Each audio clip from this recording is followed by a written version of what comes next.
This is Spare Time Repair, and this is a Tomboy 8-track player. I rescued this from my workplace and it was in a pretty poor state. I also lost the original audio that I recorded when making this, so this is all in voiceover. Apologies for that. So yeah, there's clearly a lot of dust, a lot of pitting in the decals here, the aluminium pieces. These buttons are actually plastic, but they've still got this green corrosion on them.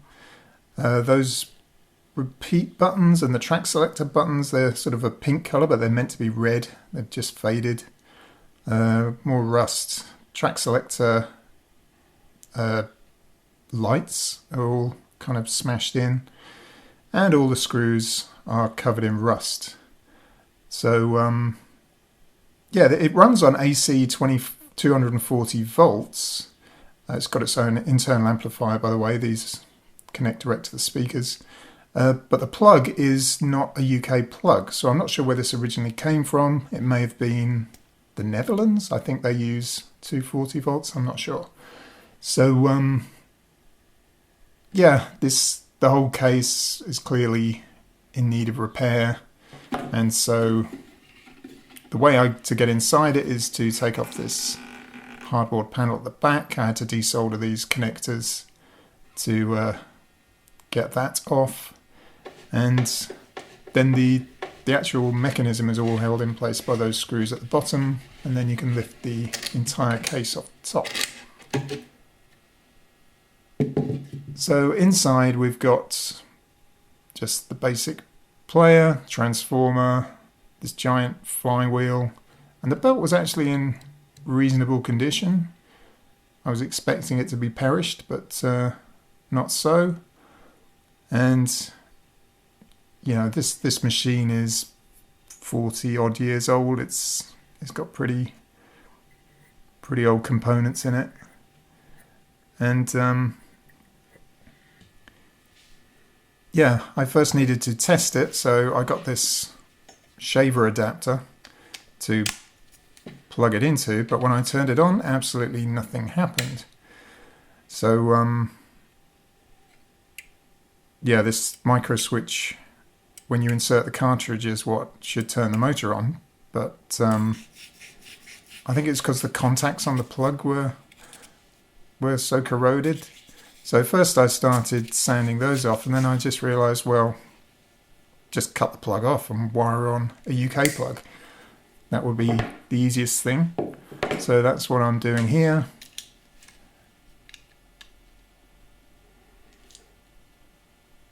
I wasn't sure about the polarity. I didn't think it mattered, so I just took pot luck on that. And it works, but it's making a horrendous noise. So it sounds like the capstan needs lubricating. So I take off the belt and look at how I can remove that flywheel and get things running quietly again. To do that, I need to remove the main mechanism via these 4 screws at the bottom, and then the front panel via these screws. And I quickly found out that I needed to disassemble pretty much everything in order to get this removed. There you could see how much the button on the front had faded, the red button. And I have to undo this nut around the headphone jack in order to remove that. There's a lot of corrosion on there, but eventually it yields,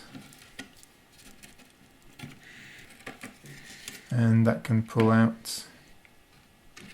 These plastic buttons lever off pretty easily. The decals behind them though are a bit discoloured, so I'm going to replace those later. So yeah, removing the tone controls and the volume controls at the front here. And I still can't turn this over because there isn't enough slack from the transformer. So I have to unscrew that as well via these two screws. And then finally, I'm able to turn it upside down and get access to that capstan, although I still need to remove this bracket here in order to do so. And then we've got this circlip around the bottom holding it in place, which just unclips, and then finally we can get it out. And there's a bit of corrosion on there, but nothing too bad. And the playhead is actually looking okay. And the motor itself is running pretty quietly. Here I'm just testing the contact that moves the playhead when the foil contact on the tape comes in contact with it. And the track selector lights all appear to be working. It's just those lenses on the front panel that were broken. These are incandescent lights because it predates LEDs. But they're all nice and bright, so no need to mess with those. And you can see they were actually originally red, but again they've faded and turned this sort of yellow colour. So I clean up the flywheel as best I can, and then I do something incredibly stupid. This is my lack of experience with 8-track players. I smear the capstan in grease thinking this will lubricate it and make it quiet, completely forgetting that this is in contact with the tape and therefore cannot have grease on it. It needs to be completely clean, so I'm going to have to wipe that off later. So reinstalling the belts, and things are a lot quieter. These controls, though, I suspect are going to be scratchy, and so I spray contact cleaner in there. Sadly, that was not sufficient to solve the problem, as we'll find out later. But now I'm just trying to get the dust off the front cover with good old soap and water. But those aluminium strips at the top and bottom, there's just no saving those. The corrosion has pitted them so badly that they just can't be cleaned up. So these are the selector buttons, just lubing them up a bit. They seem quite stiff, but they work okay. I cleaned off the corrosion from the plastic, but again they don't look great, and these are so badly faded that I'm going to have to fix that later. So removing these old lenses, giving everything a clean, and I'm already thinking at this point how I'm going to replace these aluminium decals at the top and bottom, because getting them off, even if I could have cleaned them up, they will get bent and they were never going to go back cleanly anyway. So cleaning up the tape head, which didn't look too bad anyway, and the headphone jack. And then I find this scraper, which is just the right width to get the old glue off. This little washer around the headphone jack sanded up nicely, gave a sort of brushed finish effect. And then underneath this Tomboy label I found this. So it appears like it's an old generic mechanism that they've just rebadged. I couldn't find any information about Tomboy. I couldn't see any other players they did, so maybe it was a Dutch thing? I have no idea. So here I'm adding some graphite to the capstan, having realised my mistake and cleaned off all the lubricant I put on earlier. And that still seems to be spinning quietly. And this is the first time when I see how old this device is, 1972. So yeah, over 50 years old at this point. And then I noticed the side here is completely dented in, which looked very odd. and the side of the cartridge slot here is also bent. So I thought I would take this chance to straighten it up, which later turns out to be a mistake. Here's the nut around the headphone jack that I sand the rust off. And these speaker terminals I use a wire brush on my Dremel, and same here, just to clean everything up. And I put a bit of lubrication on the tape head changer mechanism, and that all seems to be working okay now. And then I acquire an 8-track tape, and because I'd never owned an 8-track player before, I didn't actually have one in my collection, so I had to get this off eBay. But predictably enough, the tape had split at the splicing point. So to get it apart, I applied a bit of heat to this fixing here, which then helped it to come apart. And then I thought I'd just clean up all the grime that had built up inside. A lot of old deposits from the tape. Then I found this aluminium tape, which is conductive and very sticky. So that remade the splice. And then we can reassemble, at least temporarily, to test the machine. And here I'm recreating those decals. So I scanned in the original ones and chose a font that was as close as possible. I think I got pretty good. And so I recreated those, and then I wasn't quite sure how I was going to do it, but I decided to invert the images and print them out on a laser printer. And I'm also recreating the decals for the tone controls here as well.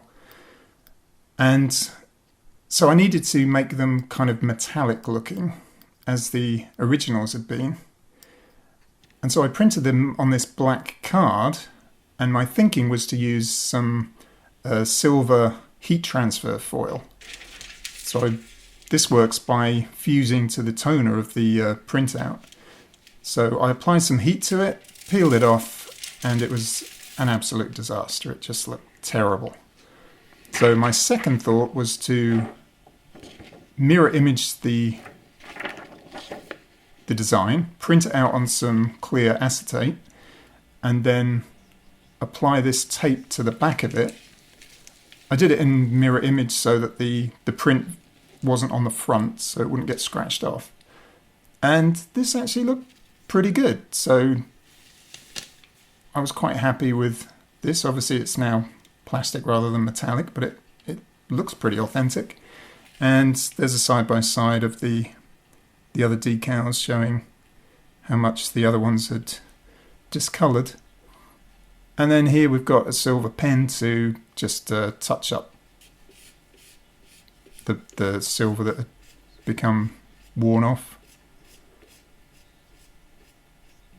And then to apply the decals, I just used this thin double-sided tape.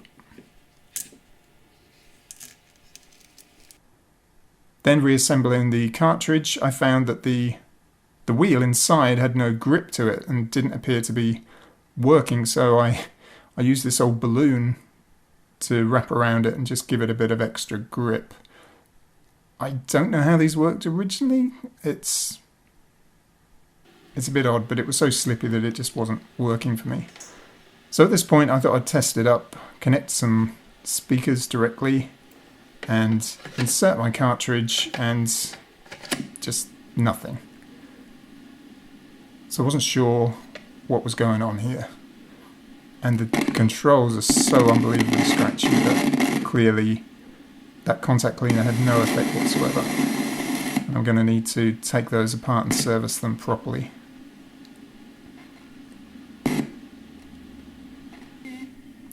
Then I found that if I held the cartridge at a certain angle, it did play.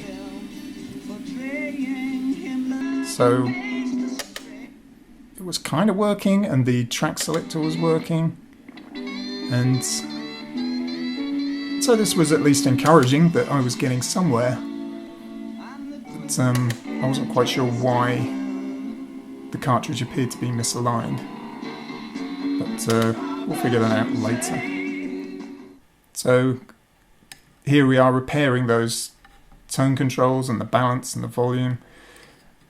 And I had to desolder everything. Obviously I took a photo first and labelled everything so I knew where it went back. And then I had to bend out these little prongs to take it apart. And it wasn't until I finally got inside it that I saw how badly corroded it was.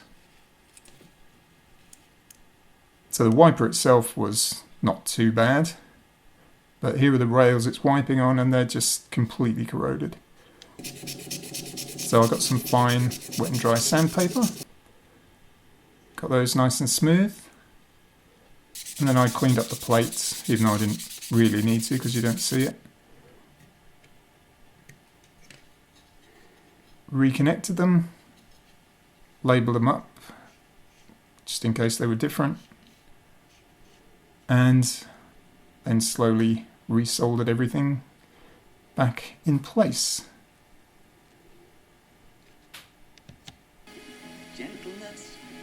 And that appears to solve the problem. Everything is now working okay. And so I feel safe to reassemble as before. Reattach the main mechanism. And here, because I didn't have any red plastic to put in the lenses, I used a bit of blue to try and make it look a bit cooler. And then I'm reassembling the front panel, refixing the switch and the controls. Headphone jack.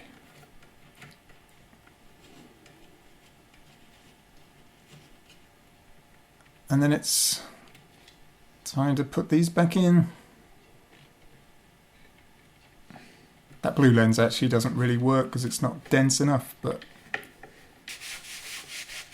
it's okay. And then I thought about trying to renovate the case. Oh, and here's why the player was bent in the first place. It's so that it allows the door to open. So it's all a bit low budget. So I bend it back how it was before, insert the cartridge, and it actually works on its own. So clearly with the front panel in place, it's holding it at the right angle, and that allows it to play. And selector is all working okay. We've got no scratchiness anymore. And the sensor for the tape, the foil sensor, is working as well.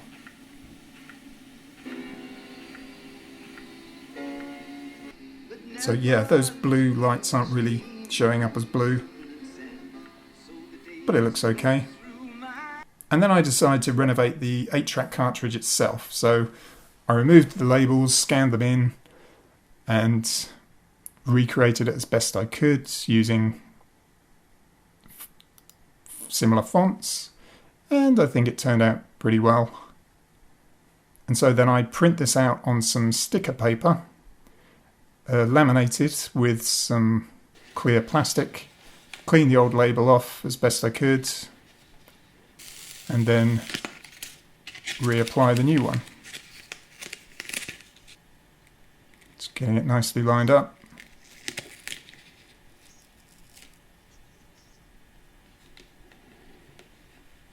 And I was pretty pleased with how this turned out. It looked as good as new, really.